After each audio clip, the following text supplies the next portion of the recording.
আল্লাহ রাব্বুল আলামিন শয়তানের ষড়যন্ত্র তুলে ধরলেন। সুম্মা লাআতিয়ান্নাহুম মিন বাইনি আইদিহিম ওয়া মিন খালফিহিম ওয়া আন আইমানিহিম ওয়া আন শামাইলিহিম ওয়া লা তাজিদু আকসারুহুম শাকিরিন।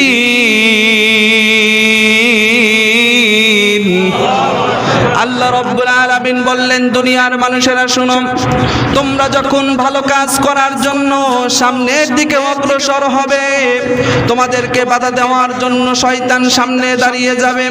মিন বাইনি আইদিহিম, তোমরা যখন ভালো কাজ করার জন্য ডানে যাবে, শয়তান ডানে গিয়ে তোমাদেরকে বাধা প্রদান করবে।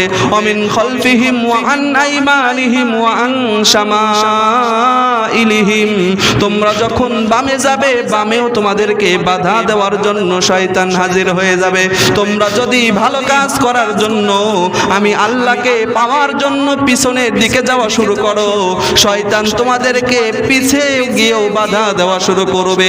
চতুর্দিকে যেদিকেই যাও না কেন, এই শয়তান তোমাদেরকে বাধা দিবে। এই শয়তানের হাত থেকে যদি বাঁচতে চাও, বেশি বেশি তেলাওয়াত করো, আউযু বিল্লাহি মিনাশ শাইতানির রাজিম। আলহামদুলিল্লাহ, মহান আল্লাহ সুবহানাহু ওয়া তাআলার আলিশান দরবারে লক্ষ কোটি শুকরিয়া। রব্বুল আলামিন আমাকে আপনাকে দয়া করে পবিত্র মুহররম মাসের 10 তারিখ মহিমান্বিত সম্মানিত আশুরার দিবসে জুমার নামাজ পড়ার উদ্দেশ্যে মসজিদে আসার মতো তৌফিক দান করেছেন। আজকের এই দিবস, এই ফ্যানটা বন্ধ করে দিচ্ছি। আজকে মুহররম মাসের 10 তারিখ, আজকের তারিখ আশুরার তারিখ। আজকের তারিখের গুরুত্ব কোরআন হাদিসের আলোকে অনেক বেশি। আজকের দিনের রোজার গুরুত্ব রমজানের রোজার পরে সবচাইতে বেশি। সম্মানিত মুসল্লিয়ান, আজকে মুহররম মাসের 10 তারিখ এবং শুক্রবার, এটা সচরাচর হয় না। হাদিসের ভিতরে পাওয়া যায়, আল্লাহ পাক দুনিয়া সৃষ্টি করেছেন মুহররম মাসের 10 তারিখে এবং দুনিয়া ধ্বংস করবেন, অর্থাৎ কিয়ামত সংগঠিত হবে এই মুহররম মাসের 10 তারিখে। মুহররম মাসের 10 তারিখে হবে, কি বারে হবে? শুক্রবারে। আজকে কি বার? শুক্রবার। মুহররম মাস 10 তারিখ এবং শুক্রবার। আজকের অবশ্যই তাৎপর্য অনেক বেশি, কথা বলেন ঠিক কিনা? আল্লাহ চাইলে, হাদিসের ভাষা অনুযায়ী সবকিছু মিলে গেছে, আল্লাহ চাইলে কিয়ামত সংগঠিত হলেও হতে পারত, ঠিক কিনা? আল্লাহ পাক দয়া করেছেন, আমাদেরকে ঈমানদারের খাতায় নাম লিপিবদ্ধ রেখেছেন, যে কারণে আজকে কিয়ামত সংগঠিত হয় নাই। এই জন্য আমরা সকলেই সেই রবের দরবারে কালেমাতুশ শুকর আদায় করি, সকলে বলি আলহামদুলিল্লাহ। লক্ষ কোটি দুরূদ আর সালাম পাঠ করি সেই নবীর উপরে, যেই নবী আমাদেরকে পবিত্র আশুরার রোজা সম্পর্কে জানিয়েছেন, যেই নবী ঘোষণা দিয়েছেন, আফদালুস সিয়ামি শাহরু রমাদান শাহরুল্লাহিল মুহাররম। রমজানের রোজার পরে সবচাইতে গুরুত্বপূর্ণ ফজিলতপূর্ণ রোজা হলো আশুরার রোজা। যেই নবী আশুরার ফজিলত সম্পর্কে আমাদেরকে অবগত করেছেন, সেই নবীর প্রতি দরুদ আর সালাম সকলে বলছি সাল্লাল্লাহু আলাইহি ওয়াসাল্লাম। সম্মানিত মুসল্লিয়ান, আজকের দিবসের গুরুত্ব কেন বেশি আমি গত সপ্তাহে অল্প কিছু বলার চেষ্টা করেছিলাম। কারণ ইসলামের ইতিহাসে অনেক বড় বড় ঘটনা আল্লাহ পাক আজকের দিবসে ঘটিয়েছেন। প্রথমেই বলেছি, দুনিয়া সৃষ্টি, দুনিয়া ধ্বংস, সবকিছু যেমন আজকের তারিখে হবে, আল্লাহ পাক আমরা যে মানুষ, আমাদের প্রথম যে মানুষকে সৃষ্টি করা হয়েছে, আমাদের সকলের আদি পিতা কি নাম? হযরত আদম আলাইহিস সালামকে যেই তারিখে সৃষ্টি করেছেন সেই তারিখটাও হলো এই মুহররম মাসের 10 তারিখ। এই 10 তারিখে আল্লাহ পাক সৃষ্টি করেছেন। আল্লাহ পাক যখন মানুষ সৃষ্টি করার কথা ফেরেশতাদেরকে জানালেন, ফেরেশতারা সাথে সাথে অবজেকশন জানিয়েছে, মাবুদ আপনি দুনিয়াতে মানুষ পাঠাতে চান, এই মানুষেরা দুনিয়াতে যাবে, সেখানে গিয়ে গন্ডগোল করবে, ফাসাদ করবে, জমিনে রক্ত ঝরাবে, আপনার পবিত্র ভূমি, পবিত্র জমিন অপবিত্র করে ফেলবে। আপনি মানুষ সৃষ্টি করেন না। আল্লাহ সেদিন ফেরেশতাদেরকে ধমক দিয়ে বলেছিলেন, ফেরেশতারা আমি যা জানি তোমরা তা জানো না। কোরআনের আয়াত, ওয়াইদ ক্বালা রাব্বুকা লিল মালাইকাতি ইন্নী জাইলুন ফিল আরদি খলিফা ক্বালু আতাজআলু ফিহা মান ইউফসিদু ফিহা ওয়া ইয়াসফিকুদ দিমা ওয়া নাহনু নুসাব্বিহু বিহামদিকা ওয়া নুকদ্দিসু লাক ক্বালা ইন্নী আ'লামু মিনাল্লাহি মা লা তা'লামুন। আল্লাহ সেদিন বলেছিলেন আমি যা জানি তোমরা তা জানো না। আল্লাহ পাক ফেরেশতাদেরকে থামিয়ে দিয়ে ফেরেশতারা নিষেধ করেছিলেন, এরপরেও আল্লাহ পাক আমাদেরকে সৃষ্টি করেছেন এই মুহররম মাসের 10 তারিখে। ফেরেশতাদের কথা না শুনে আল্লাহ পাক সৃষ্টি করেছেন, কারণ আল্লাহ পাক আমাদেরকে ফেরেশতাদের চাইতেও বেশি সম্মানী বানিয়েছেন। কথা বলেন ঠিক কিনা? সম্মানী বানিয়েছেন। ফেরেশতাদের সম্মান বেশি নাকি মানুষের সম্মান বেশি, এই নিয়ে অনেকেই বিভিন্ন রকমের মত দেন। আজকের আলোচনার ভিতরে আমরা জানতে পারবো আমাদের সম্মান বেশি নাকি ফেরেশতাদের সম্মান বেশি, আল্লাহ পাক কাদেরকে সম্মানিত করেছেন। চলুন কোরআনের আলোকে জেনে আসি।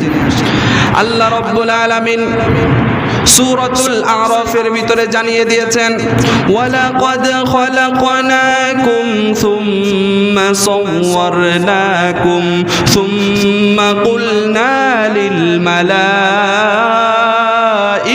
ইসজুদু লিআদম ফাসাজাদু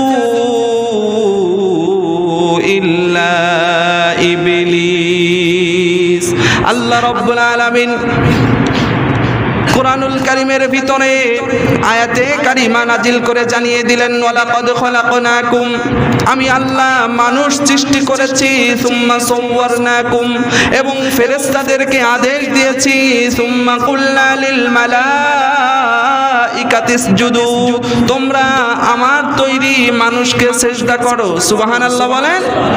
মালাইকাতি ইসজুদু, সমস্ত ফেরেশতাদেরকে আল্লাহ রাব্বুল আলামিন যেই মানুষ সৃষ্টি করেছে, হযরতে আদম আলাইহিস সালামকে সৃষ্টি করেছেন, এই মাটির তৈরি আদমকে সিজদা করার অর্ডার দিয়ে দিয়েছে। সুবহানাল্লাহ। আল্লাহ পাক মানুষকে ফেরেশতাদের মাধ্যমে সিজদা করার হুকুম দিয়েছে, ফেরেশতাদেরকে সিজদা করার কথা বলেছেন। এখানে ফেরেশতাদের সম্মান বেশি নাকি মানুষের সম্মান বেশি বুঝিয়েছেন? কথা কয় না, মানুষের সম্মান বেশি। আল্লাহর ঘোষণা পেয়ে সমস্ত ফেরেশতারা ফাসাজাদু ইল্লা ইবলিস, সমস্ত ফেরেশতারা মানুষকে সিজদা দিয়েছে। বলেন সুবহানাল্লাহ। কিন্তু পরের অংশেই আল্লাহ বলেছেন ইল্লা ইবলিস, ইবলিস ব্যতীত সমস্ত ফেরেশতারা মানুষকে সেজদা দিলেও ইবলিস আমাদেরকে সেজদা দেয়নি। আল্লাহ রাব্বুল আলামিনের কাছে বিষয়টা পছন্দ হয়নি। আল্লাহ রাব্বুল আলামিন ইবলিসকে, সে সময় তার নাম ছিল আজাজিল, ফেরেশতা তাকে প্রশ্ন করল, মানুষকে সিজদা করতে আমি আল্লাহ অর্ডার দিলাম, আদমের পায়ে সিজদা দেওয়ার কথা বললাম, সমস্ত ফেরেশতারা আদমের পায়ে সিজদা করে দিল, কিন্তু তুমি আদমের পায়ে সিজদা করলা না, এর কারণ কি? এর জবাব তোমার কাছে চাই, জবাব দাও। তুমি কেন আদমের পায়ে সিজদা দিলা না? তোমার ভিতরে কি হয়েছে? কে তোমাকে নিষেধ করলো? ক্বালা মান মানাকা আল্লা তাসজুদা ইদ আমারতুক, আমার আদেশ পালন করা থেকে তোমাকে কে বিরত রাখলো? তুমি কেন আমার আদেশ পালন করলে না? আল্লাহ রাব্বুল আলামিনের প্রশ্নের সম্মুখীন হয়ে ইবলিস জবাব দেয়, ক্বালা আনা খায়রুম মিন, আমি আদমের চাইতে উত্তম। নাউজুবিল্লাহ বলেন। আল্লাহ বললেন কেন? খলাকতানি মিন নার, কারণ আমার তৈরি হয়েছে আগুনের থেকে। খলাকতাহু মিন তিন, আর আদমের তৈরি হয়েছে মাটি থেকে। আমার আগুন থেকে তৈরি হয়েছে। আল্লাহর আদেশ সরাসরি অমান্য করেছে, আল্লাহর আদেশ সরাসরি অমান্য করেছে। আল্লাহর আদেশ অমান্য করার কারণে আল্লাহ পাক তাকে অভিশপ্ত, লাঞ্ছিত করে জান্নাত থেকে বের করে দিয়েছে। বলেন নাউজুবিল্লাহ। আল্লাহ রাব্বুল আলামিন ঘোষণা দিলেন, ক্বালা খরুজু মিনহা জামিআ, যাও তুমি এখান থেকে বের হয়ে যাও লাঞ্ছিত অবস্থায়। তুমি আর এখানে আসবা না। এখানে এসে তুমি অহংকার করো, তাকাব্বুরি দেখাও। তোমার মতো অহংকারীর উপরে কোনো জায়গা নেই, জান্নাতে কোনো জায়গা নেই। যাও যাও যাও, বের হয়ে যাও জান্নাত থেকে, চিরদিনের জন্য বের হয়ে যাও। যাও, তোমার জান্নাতে থাকা লাগবে না। তখন আজাজিল ফেরেশতা বলছে, আপনি সামান্য সাধারণ এই মানুষের জন্য, মাটির তৈরি মানুষের জন্য আমাকে জান্নাত থেকে বের করে দিচ্ছেন? আমার এতদিন ইবাদত বন্দিগি করে আমি ফেরেশতাদের সর্দার হলাম, আমার এই ইবাদত বন্দিগির কোনো দাম নাই। আল্লাহ বললেন, তুমি কি চাও? তুমি ইবাদত বন্দিগি করেছো, এর জন্য তুমি কি চাও? তখন সেই আজাজিল, সে সময় তো ফেরেশতা ছিল, সে বলছে, আমি চাই আপনি আমাকে কিয়ামত পর্যন্ত হায়াত দান করেন। আল্লাহ বললেন, ঠিক আছে, যাও, তোমাকে দিয়ে দিলাম। তুমি যা ইবাদত বন্দেগী করেছো, এর জন্য তুমি আজকে আমার কাছে যা কিছু চাবে সব কিছু তোমাকে দেব, কিন্তু এটা থাকবে দুনিয়ার জন্য সীমাবদ্ধ। কিয়ামতের পরে, মরার পরে তোমার ইবাদতের কোনো প্রতিদান আমি আল্লাহর কাছে থাকবে না। নাউজুবিল্লাহ বলেন। কোনো প্রতিদান তুমি পাবে না। তুমি যত ইবাদত করেছো দুনিয়াতেই সব কিছু তোমাকে দিয়ে দেব। আজাজিল ফেরেশতা তখন বলছে, ঠিক আছে, আমি রাজি, আমার হায়াতটা আপনি বৃদ্ধি করে দেন। আল্লাহ বললেন, ঠিক আছে, তোমার হায়াত আমি বৃদ্ধি করে দিলাম। আজাজিল ফেরেশতা সেই সময় বলছে, ক্বালা রাব্বি বিমা আগওয়াইতানি লাআকউদান্না লাহুম সিরাতাকাল মুস্তাকিম। আপনি তো মানুষের জন্য আমাকে বের করে দিলেন জান্নাত থেকে।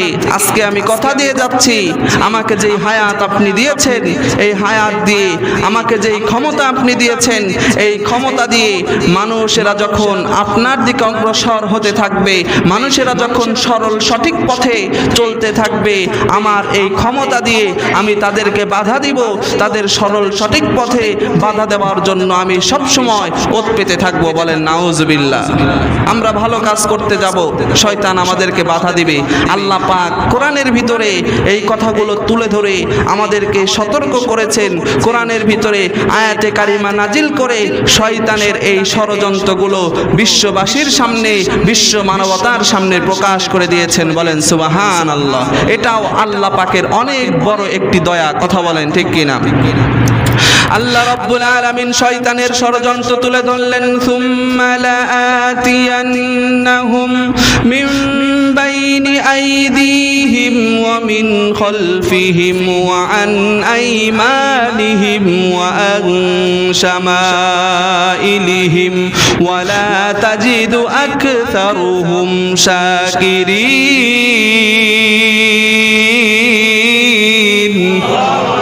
আল্লাহ রাব্বুল আলামিন বললেন, দুনিয়ার মানুষেরা শুনো, তোমরা যখন ভালো কাজ করার জন্য সামনের দিকে অগ্রসর হবে, তোমাদেরকে বাধা দেওয়ার জন্য শয়তান সামনে দাঁড়িয়ে যাবে।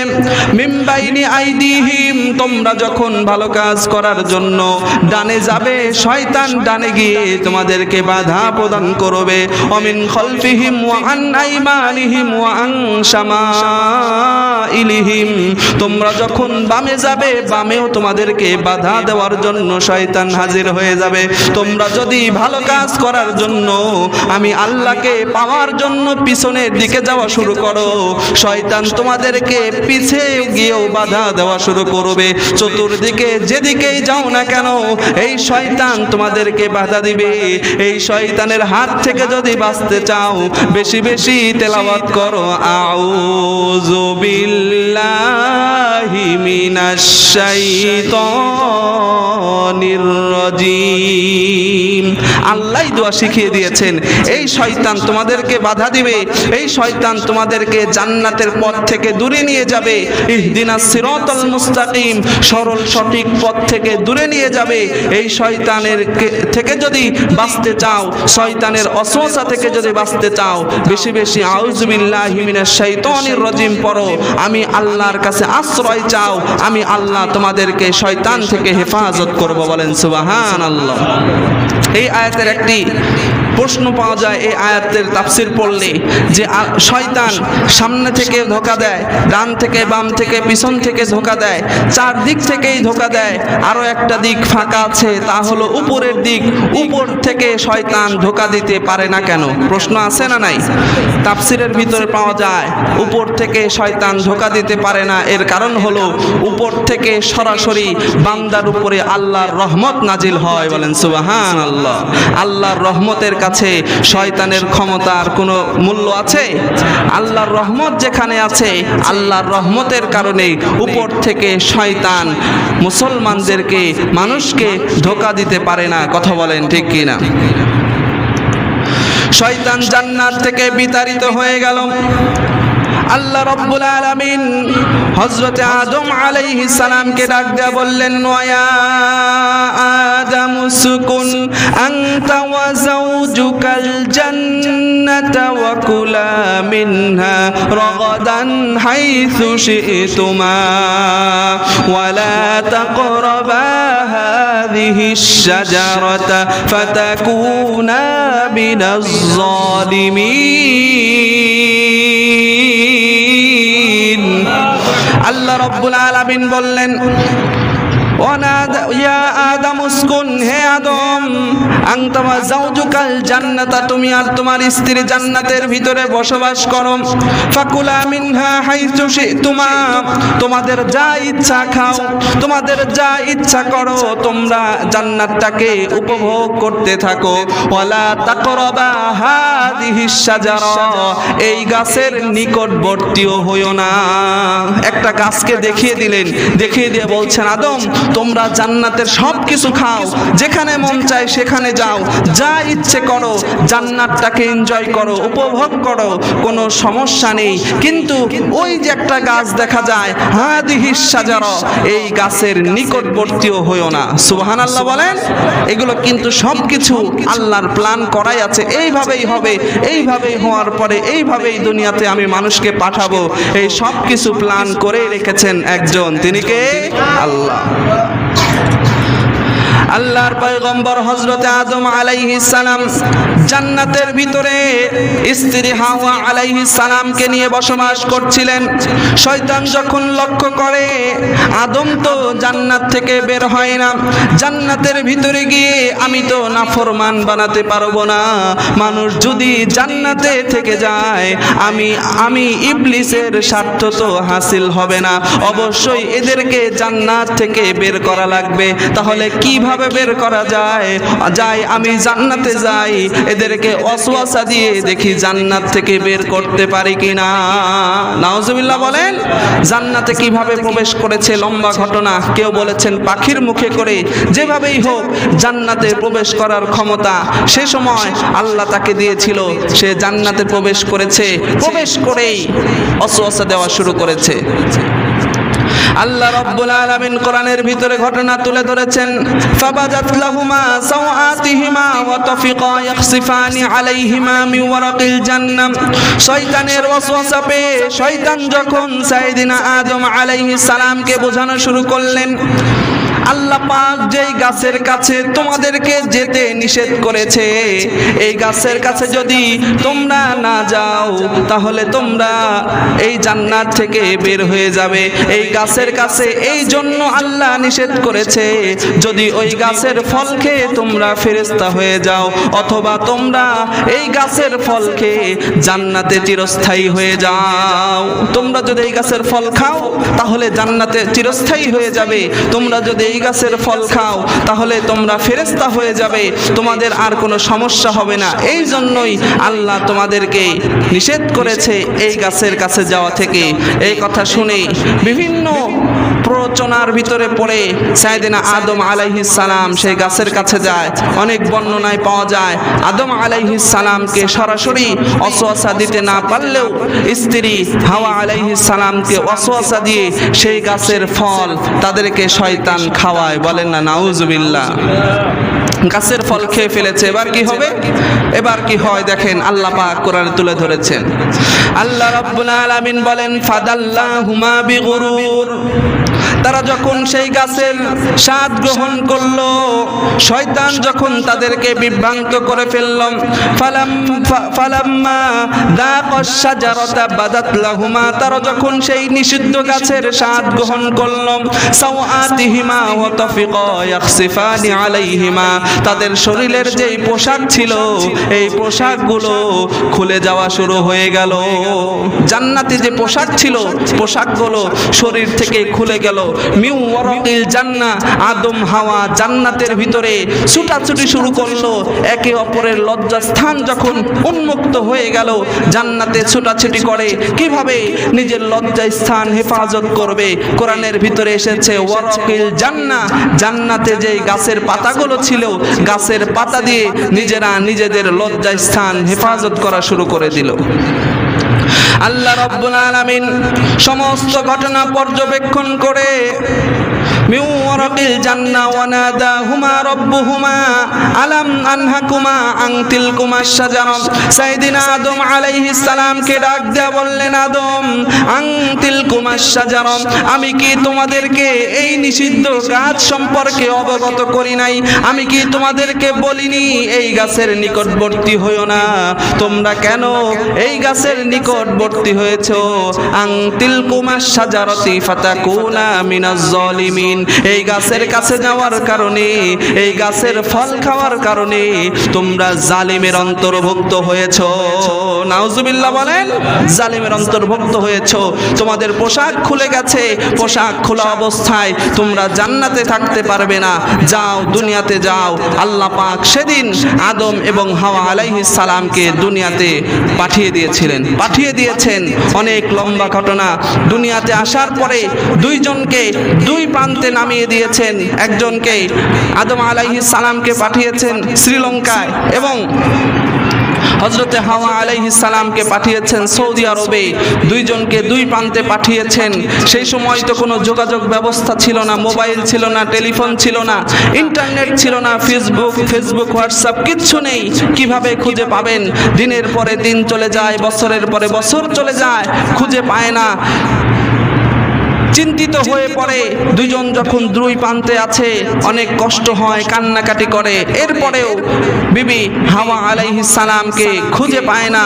আল্লাহর কাছে বিভিন্নভাবে দোয়া করে, কোনোভাবেই কবুল হয় না। এক পর্যায়ে 1 বছর 2 বছর করতে করতে 100, 200, 350 বছর পরে আল্লাহ পাক আদম আলাইহিস সালামের দোয়াকে কবুল করে নেন। বলেন সুবহানাল্লাহ। একটা মাকবুল কবুল একটি দোয়া আছে, যে দোয়াটি হযরত আদম আলাইহিস সালাম করেছিলেন, সঙ্গে সঙ্গে আল্লাহ পাক দোয়াটা কবুল করেছিলেন। এই দোয়াটা আল্লাহ পাক কোরআনের ভিতরে কোট করেছেন। আমি চেষ্টা করি প্রতি জুমায় এই দোয়াটা একবার হলেও করার, কারণ যেই দোয়া আমাদের পিতা করেছেন, যেই দোয়া আল্লাহ পিতার মুখে কবুল করেছেন, সেই দোয়া আমাদের মুখেও আল্লাহ কবুল করতে পারেন। কথা বলেন ঠিক কিনা? সেই দোয়াটা আমার সাথে সবাই পড়েন। রব্বানা যালামনা আনফুসানা ওয়া ইল্লাম তাগফির লানা ওয়া তারহামনা লানাকুনান্না মিনাল খাসিরিন। আল্লাহ রাব্বুল আলামিনের কাছে সাইয়েদনা আদম আলাইহিস সালাম দোয়া করলেন, আল্লাহ আমি ভুল করেছি, আমি নিজের উপরে জুলুম করেছি, আনফুসানা ওয়া ইল্লাম তাগফির লানা, আপনি আমার ভুলগুলো ক্ষমা করে দেন, আপনি যদি আমার জীবনের ভুল ক্ষমা না করেন লানাকুনান্না মিনাল খাসিরিন, আমি তো ক্ষতির সম্মুখীন হয়ে যাব, আমার জীবনের ভুল তো অন্য কেউ ক্ষমা করতে পারবে না। আল্লাহু আকবার। সেই দিন দোয়াটা আল্লাহ পাক, এই দোয়া আল্লাহর কাছে পছন্দ হয়েছিল, দোয়াটা কবুল করে নিয়ে 350 বছর পর হযরতে আদম আলাইহিস সালাম এবং হাওয়া আলাইহিস সালামের সাক্ষাৎ আল্লাহ পাক ঘটিয়েছিলেন। বলেন সুবহানাল্লাহ। এই যে সাক্ষাৎ ঘটিয়েছেন, এইটা কবে ঘটিয়েছেন? এই সাক্ষাৎটা যেই তারিখে ঘটিয়েছেন, আজকে সেই তারিখ মুহররম মাসের 10 তারিখ আশুরার দিবসে আদম এবং হাওয়া আলাইহিস সালামের দোয়া আল্লাহ পাক কবুল করেছিলেন। বলেন সুবহানাল্লাহ। তাহলে আজকের এই তারিখের, আজকের দিবসের গুরুত্ব মর্যাদা কম না বেশি? এই ঘটনা থেকে বুঝতে পারি আজকের দিবসে দোয়া কবুল হয়, ঠিক কি না? এই ঘটনা থেকে বুঝতে পারি আজকের দিবসে আল্লাহ পাক বান্দার দোয়া কবুল করে। যা দোয়া করব আশা করি আল্লাহ কবুল করবে। এই জন্য আজকের দিবসের ঘটনা তো একটা না, অনেক ঘটনা আছে। আরো একটি হৃদয় বিদারক ঘটনা আছে, যেই ঘটনা শুনলে, যেই ঘটনা পড়লে প্রতিটা মুসলমানের হৃদয়ে রক্তক্ষরণ হয়। সেই কারবালার প্রান্তরে নবীর নাতি হযরতে হুসাইন রাদিয়াল্লাহু তাআলা আনহুকে কি নির্মমভাবে শহীদ করা হয়েছিল।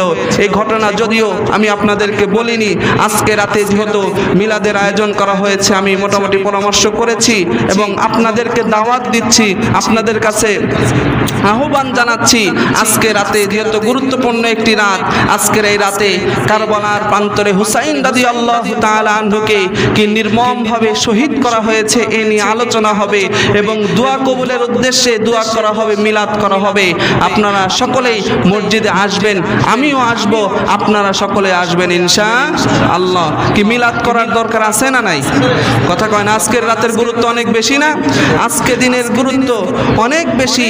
এই জন্য আজকে রাতে অবশ্যই মিলাদ করা হবে। সবাই চেষ্টা করব মসজিদে আসার, যার যার সাধ্য অনুযায়ী তাবারক নিয়ে আসবেন। এরকম বর্ণনা পাওয়া যায় আশুরার দিনে নবী আলাইহিস সালাম ভালো খাবার খেতে বলেছেন। যার যার সাধ্য অনুযায়ী ভালো খাবার খাওয়ার চেষ্টা করবেন, যার যার সাধ্য অনুযায়ী মসজিদে তাবারক নিয়ে আসবেন। অনেকে এই আশুরার দিবস উপলক্ষে রোজা রেখেছেন, কোরআন খতম করেছেন। সবার জন্য সব কিছু বক্সাই দেওয়া হবে, সবার হারানো আত্মীয় স্বজনের জন্য দোয়া করা হবে।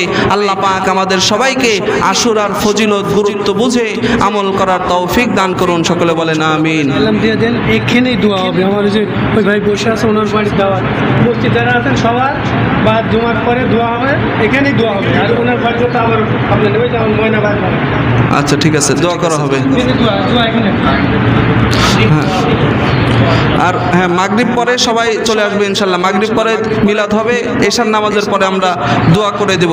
আর একটা বিষয়, যেহেতু গরমের সময় গত মাসে কারেন্টের বিলের কথা বলেছিলাম, আমাদের শামসুল ভাই গত মাসের বিল দিয়েছে, এই মাসেও কারেন্টের বিল এসেছে। এই যে এত মানুষ দেখেন, ফ্যানগুলো ঘুরছে, নামাজ পড়ছে, আমরা যদি কারেন্টের বিলটা দিয়ে দিই, মানুষেরা আরামে নামাজ পড়ছে, এই যে মানুষেরা আরাম পাচ্ছে, এই সওয়াব আল্লাহ দিবে কি দিবে না? যত মানুষ ফ্যানের নিচে নামাজ পড়বে এই বিল দেওয়ার কারণে আমার আপনার আমল নামায় সেই সওয়াব কিন্তু আল্লাহ পৌঁছে দিবে। অনেকের পিতামাতা কবরস্থ হয়েছে, কবরে যাতে শান্তিতে থাকতে পারে, কবরে যাতে আল্লাহ ঠান্ডা হাওয়া চালু করে দেয়, এই জন্য মুসল্লিদের বাতাস খাওয়ানোর জন্য এই মাসের যে বিলটা এসেছে, এই বিলটা একজন আল্লাহর বান্দা দিয়ে দিবেন। কি আছেন? কত টাকা বিল এসছে? 1400 দিয়ে দিছেন? কে সভাপতি সাহেব নাকি? 1400 টাকা বিল আসছে। ঠিক আছে, তাহলে আমাদের নির্মাণ কমিটির সভাপতি সাহেব এই মাসের বিল একাই দিয়ে দিবেন। জোরে বলেন মারহাবা, লিল্লাহি তাকবীর। আল্লাহ রাব্বুল আলামিন সভাপতি সাহেবের এই দানকে কবুল করে নেন। দানকে কবুল করে নিয়ে হারানো সকল আত্মীয় স্বজনের কবরের ভিতরে জান্নাতি হাওয়া চালু করে দেন। সকলে বলেন আমিন। যাদের সুন্নত বাকি আছে 4 রাকাত কাবলা জমা পড়বেন।